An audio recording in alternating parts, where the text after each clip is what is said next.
What's going on today, guys? Welcome back to the episode of WNN. I'm your host, Weaver Beats, and today we'll be talking about the music production news. We've got lots of stories tonight. We've got celebrities saying they'll kill you. We've got a new synthesizer. We've got new multi-band compressors. We got free plugins. We got it all. So you guys may remember a little bit while back on the channel, I talked about Ableton f***ed up, and they released an update for Ableton that made it a lot worse. They had to push it out in order to get the Ableton Push 3 out. It allowed for far more accurate auto warping in Ableton, but it caused a whole host of problems that a lot of people, including myself, experienced. Did it, Patrick! We saved the city! So it seems like they made auto warp improvements, improved the loading speed for sets that contain samples, which include ASD files, as well as for packs that contain sampled instruments. They fixed a bug that caused Live to hang when browsing factory packs. There's a whole bunch of push bug fixes. I haven't personally tested it yet, so I can't tell you whether or not it has fixed the issues with the lag or crashing while saving, because I had a lot of issues with it crashing while saving. In our next story, Adele says she's going to fucking kill you.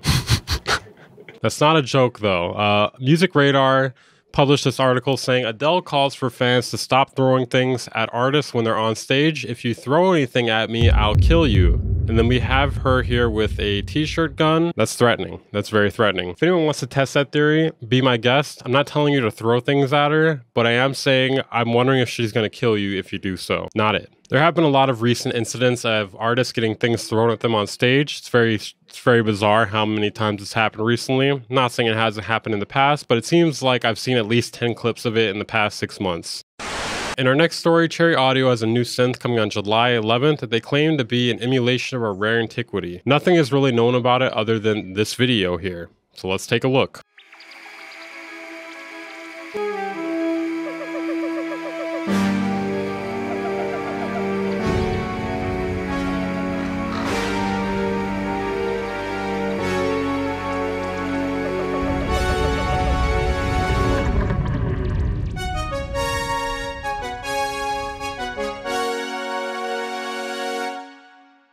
Was I supposed to sell me on it? The first statue at 5 seconds is a mini Moog standing on its left. Second one at 12 seconds is the ARP Odyssey on its right end. So it could give us clues to what it's emulating, or it could just be completely unrelated. Yeah, I see it right there. Where's the ARP Odyssey? Is it to the left there?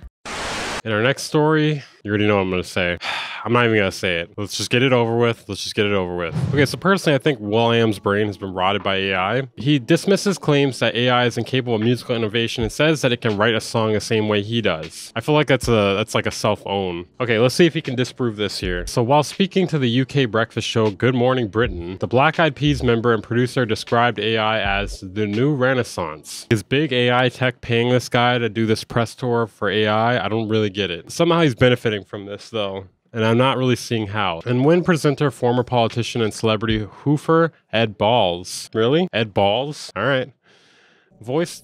Really, Ed Balls? Okay, I think we have to be getting fucked with right now. He voiced the widely held misconception that AI can only mimic what's already out there and it isn't capable of innovating. It can innovate, he said. I heard it. Okay, well, he said you heard it. That's all I need to know. That's all I need to hear, I think. Suggesting that he was talking about an AI-written song composed in his style, Will.i.am explained, the song that I heard, it wasn't a different version of what I've already done. It was a brand new song and it wrote it the way I would have written it. The concept of it's only doing what we did, that's not accurate anymore, it's doing new stuff. The thing that he's saying here is wrong. It's writing it in the style of you. Therefore, it is copying something, your style. I think that's what people are saying. It's not going to make a new style. I think he's just misinterpreting what people are saying.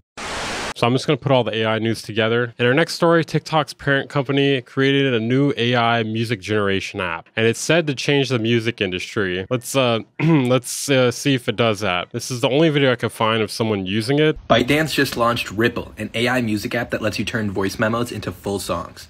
I've been playing with it all day, and here's what it can do and how it might evolve popular music. Evolve popular music? Well, I'm interested. I want to stay on the cutting edge. I'm all about staying on the cutting edge. First up, melody to song.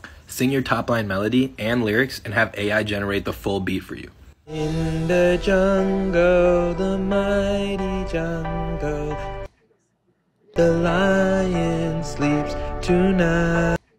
We're getting trolled, right? In the jungle, the mighty jungle. I didn't edit that, by the way. In my experience, this is very useful for finding chord progressions and rhythms that work with a specific hook, but not so useful for pumping out full songs yet. I mean, if I'm being honest here, I don't think that was useful for anything. Remix genre. You can upload your entire finished track and AI will split the vocal out, recreate the instrumental in a different style, and then remix in the vocal. All these voices are haunting me, but you acting like you honored me. So this is his song, supposedly. I'm not sure if I believe that after hearing his Lion King cover there. Haunting me, but you acting like you honored me. It's just mid and generic, if I'm being honest. According to ByteDance, the AI model is trained on music which is licensed to or owned by ByteDance. It's not trained on major record company music. That's good. Ripple is designed to inspire musical creativity and help musicians, artists, and composers express themselves. I mean, I feel like that was inspiring me. It was inspiring me to make something that doesn't suck. At first, when I heard this news, I was like, oh man, a lot of musicians get their break on TikTok. This could like really ruin music and the music industry on TikTok, right? Then I heard the music, I'm like, oh, okay, never mind, we're safe. Our jobs are safe. AI is always just like a bunch, it's like a big scare, and then you actually hear it and you're like, oh, never mind. Got scared for nothing there. This is trash. This is absolute shit. So far, there are definitely a few ways that AI has been useful in music, but I feel like creatively, it's been bad. Every single time it's bad. So apparently you can use it if you're a part of a small group of beta testers. Only works on iOS mobile devices though. They've also recently launched a music making app called Moth. Terrible name, by the way. In another move to shit on Spotify, TIDAL has released FLAC streaming across the platform. So it really begs the question, why do people stay on Spotify even though the only way you're going to be able to do lossless streaming is by paying them extra money? Because if you go to Apple Music or even TIDAL now, you'll be able to do lossless streaming. Or you can pay for Spotify's dumbass sub-premium, I don't remember what it was called.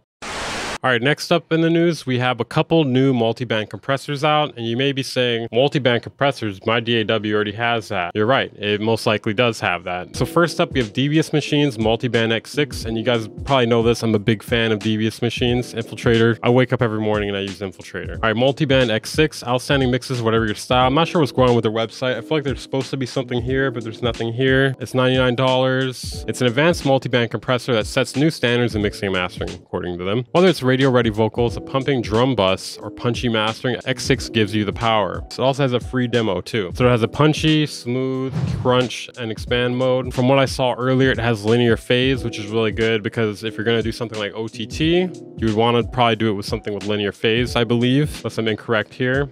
But generally, OTT fucks up the phase. It's got level matching, configurable crossover, mid-side processing, auto threshold, smart gain compensation up to 6 bands, side chain, look ahead up to 4x oversampling, professional metering, spectrum analyzer. We also have another one here from ABERRANT DSP, the people that brought you Digitalis, which I think was a really good plugin. Not as excited about this one though, but it is also only $20. It's also multiband, but this one you don't have as much customization with the crossover frequencies. I don't think you have the linear phase option, unless I'm wrong here. If you do though, that'd be nice. I'm not sure why so many people are coming out with multiband compressors at the same time. It also has a free demo. It's got upward and downward compression. It's pretty much like a stock multiband compressor with a cooler UI, if you call this a cooler UI. I don't know, I feel like this might make White Sea Studio lose his mind though. I don't really see the real benefit of buying this and then using it over your stock multiband compressor though.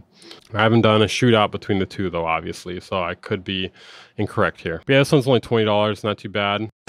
Now for once, we have some free plugins, guys, and they seem like they're pretty good, I think at least. So first off, we have this free shimmer reverb called Solaris. Pretty cool UI. Introducing the Solaris VST Reverb plugin, a mesmerizing tool that transports your audio into ethereal soundscapes. With its shimmering effect, it adds a celestial aura to your music and creates cascading, sparkling reverberations. The Solaris plugin is your gateway to... God, they're really hammering on this celestial, ethereal shit here. Let's just hear how it sounds.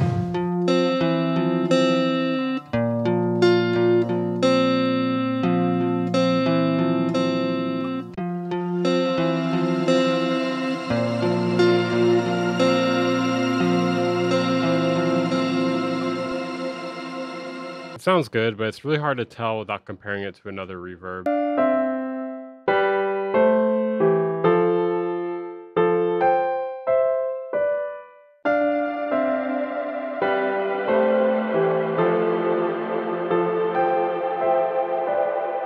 Okay, then lastly, we have this plugin for International Joke Day, which, haha, there's nothing funnier than a a planned day to tell jokes. I mean, I guess April Fool's is not International Joke Day. Do we just have 2 days of the year that are joke days? July 1st? Really? I didn't know about this. Well, they look like they're having a good time. Okay, anyways, it's a shot at subscription plans. They call it subscription. And I guess the joke here is it's like a bass plugin, so therefore subscription, aka as in sub bass, and it's got an ATM machine on it. It's by KLM Audio. Tried it out already. It's pretty decent. I mean, it's nothing like groundbreaking or whatever, but it's not bad at all either. 100% off for 3 weeks. Create powerful, characterful bass sounds, unique and exceptionally high IQ text synthesis technique, reasonable subscription models. We retain the right to withdraw ownership at any moment. I think that's a shot at waves there. Let's see what happens here when we click on the subscribe button here. It goes to a website that just says no. Upon entering a subscription code into our brand new text to synthesis engine,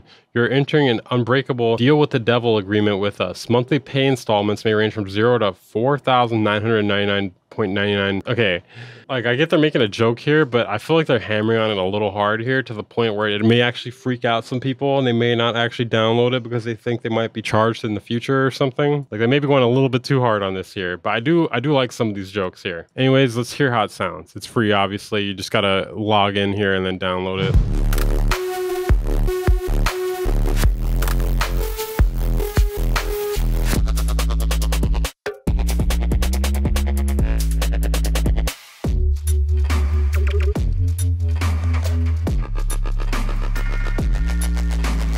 If you guys want me to do a video on this specific plugin, let me know. Offer ends 7/21. So it seems like this will actually be something you pay for. I mean, having the joke UI doesn't really seem like something you should really charge for. Like, especially since it's like a blueprint, you got the ATM here. There's also like, I can't remember how many presets, maybe like 15 presets or something. I mean, if they're charging for this, they better not be charging more than $10 or $20 because that's crazy. But anyways, get it free while you can.